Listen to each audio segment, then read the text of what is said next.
Penetapan Syahrul Yassin Limpo menambah daftar panjang pejabat negara atau pembantu Presiden Joko Widodo yang terjerat kasus korupsi.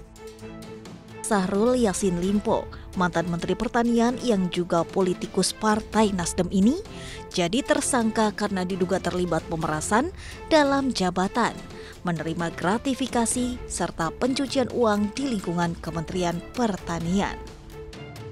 Johnny G. Plate, mantan Menteri Komunikasi dan Informatika, menjadi tersangka atas kasus korupsi pembangunan BTS 4G Bakti Kominfo.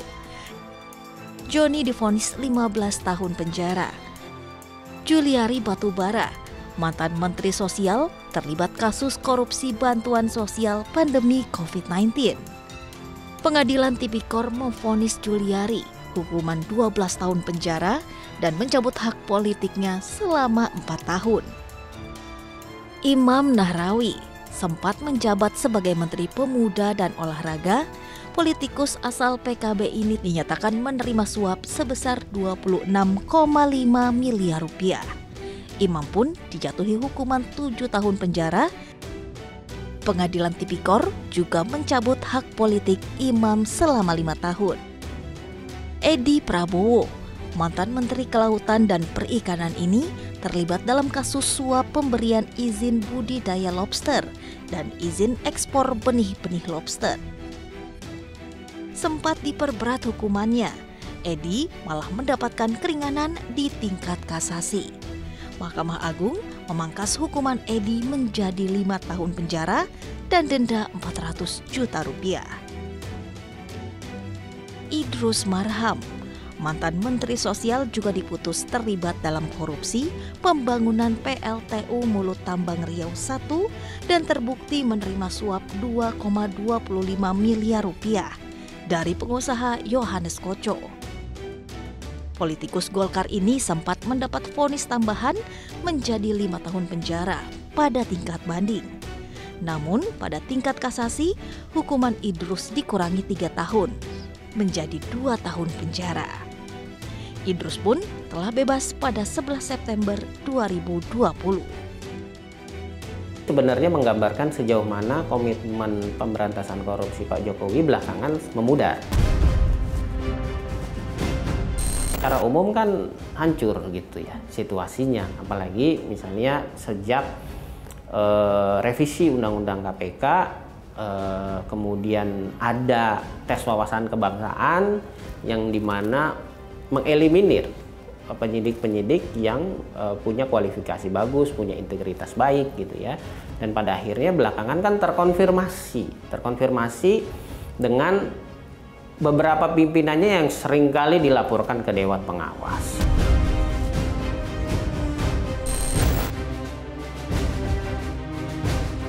Gembar-gembor Presiden Joko Widodo untuk memberantas korupsi yang disampaikannya sebelum menjadi Presiden Indonesia di periode keduanya, nyatanya dikhianati oleh para pembantunya sendiri.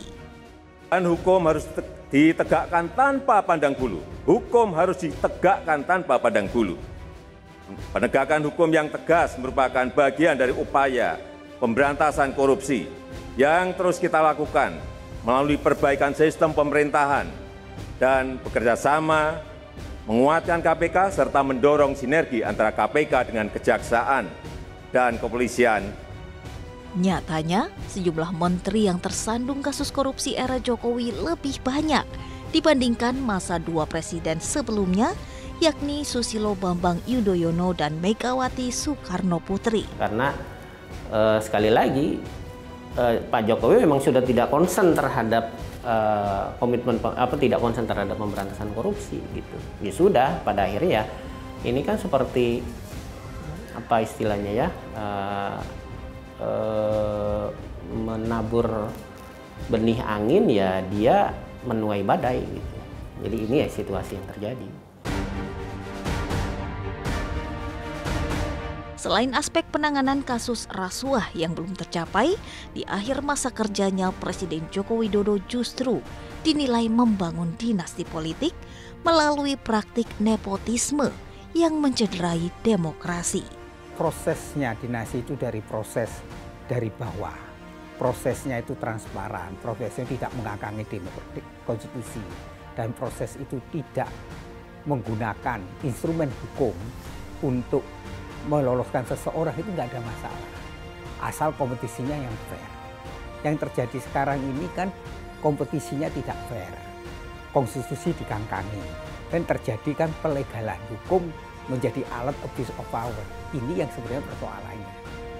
Mereka membangun politik dinasti, melakukan nepotisme dengan mencalonkan anaknya yang di bawah ketentuan usia dengan melibatkan saudaranya, ketua MK, untuk menggolkan bagaimana supaya anak Pak Jokowi ini bisa menjadi cawapres. Ketika pelanggar HAM berat disandingkan dengan keluarga yang melanggengkan nepotisme, Pak Jokowi tidak menjunjung tinggi nilai-nilai demokrasi yang seharusnya mengantarkan rakyat Indonesia ini hidup adil, makmur, dan sejahtera. Jelang pemilu yang diklaim sebagai pesta demokrasi, nyatanya demokratisasi Indonesia sedang bermasalah dan perlu diselamatkan. Ya sekarang tinggal publik aja. Kalau publik yang memiliki kewarasan, publik sadar bahwa demokrasi harus diselamatkan, jadi akhirnya publik harus punya kecerdasan menentukan pemimpin masa depan itu yang memiliki rekam jejak. Rekam jejaknya adalah yang memiliki moralitas, etika, memiliki martabat demokrasi, dan orang yang betul-betul mampu berkeringat bersama rakyat. Jadi bukan pemimpin yang instan, tetapi pemimpin yang lahir dari rahim rakyat itu. Demokrasi di Indonesia sedang tidak baik-baik saja. Koruptor tumbuh subur di negeri ini. Amanat reformasi seolah dikhianati.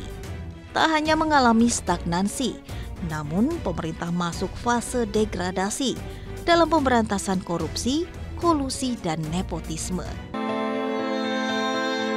Semoga ini bukan suatu pertanda gagalnya reformasi. Jadi, jangan bilang Anda tidak tahu akan permasalahan ini, karena kami sudah memberitahukannya.